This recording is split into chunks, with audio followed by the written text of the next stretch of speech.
দাঁড়ান, কেউ যদি আপনার টাকা না দেয় তাহলে আমার এই ভিডিওটি তার কাছে পাঠিয়ে দিবেন, কেননা সে নিজেও জানছে না কি পরিমাণ গুনাহ সে করতেছে। নাম্বার ওয়ান যে গুনাহটি করছে সেটা হলো, সে যখন বিপদে পড়ে আপনার কাছে এসেছিল, আপনি তাকে বিশ্বাস করে টাকাগুলো দিয়েছিলেন, কিন্তু সে নির্ধারিত সময় পার হওয়ার পরও আপনাকে টাকা না দেওয়ার ফলে আপনার মন থেকে তার উপর বিশ্বাসটা উঠে যাবে, যার ফলে পরবর্তীতে সে এর চাইতে বড় কোনো বিপদে পড়লেও আপনি আর তাকে হেল্প করবেন না। দুই নাম্বার যে গুণাটি হচ্ছে সেটা হলো, আপনার মনের মধ্যে এরকম একটা চিন্তা ফিকির আসবে যে মানুষ মনে হয় টাকা নেওয়ার পর সবাই এরকমই করে, যার ফলে সত্যিকার অর্থেও অন্য কেউ যখন বিপদে পড়বে আপনি আর তাকে কখনোই হেল্প করবেন না।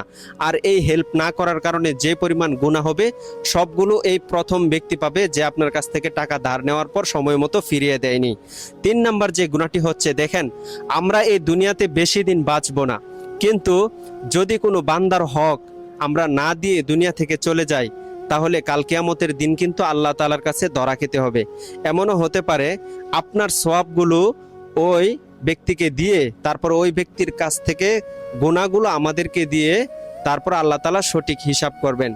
এমনও হতে পারে আপনার সওয়াবগুলো তাকে দেওয়ার ফলে সে জান্নাতে চলে যাবে, আর আপনি সামান্য কিছু টাকার জন্য আপনি আল্লাহর কাছে আটকে যাবেন, আপনার জন্য জাহান্নামের ফয়সালা হয়ে যাবে।